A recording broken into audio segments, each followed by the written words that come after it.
Lawmakers held a hearing today to discuss alleged fraud in the Affordable Care Act, also known as Obamacare, and how to prevent it. The hearing taking place just weeks before subsidies are set to expire, impacting millions of Americans.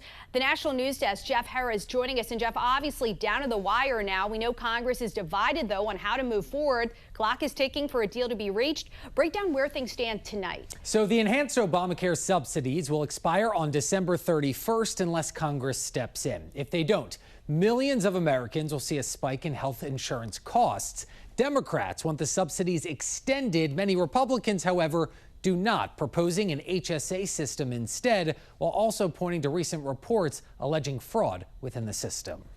Republican and Democratic lawmakers clashing on Capitol Hill Wednesday during a House Judiciary hearing on Obamacare and GOP claims of significant fraud within its plans. The reality is Democrats created a boondoggle that has funneled billions of taxpayer dollars directly from the U.S. Treasury to large health insurance companies. So we talk about health care for Americans, and they change the subject to talk about fraud. That's an old trick.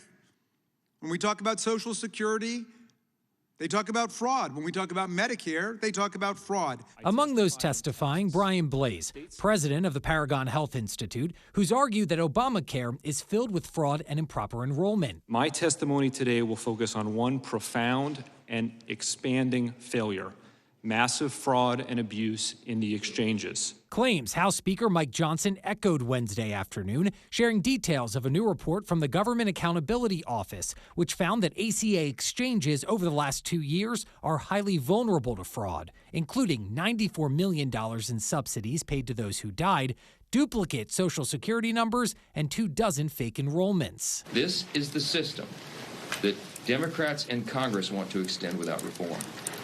It's unbelievable. Now, the hearing taking place just 3 weeks before enhanced premium tax credits that make coverage more affordable for roughly 22 million Americans are set to expire.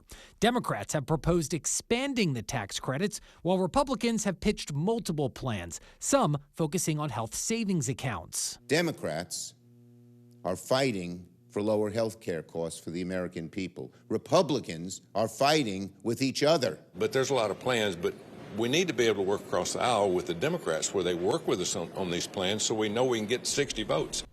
Now, our researchers found ACA enrollment has steadily increased each and every year, growing by over 14 million people since 2014. The Senate is expected to hold 2 votes on Thursday, one from Democrats, the other from Republicans, but neither is expected to pass.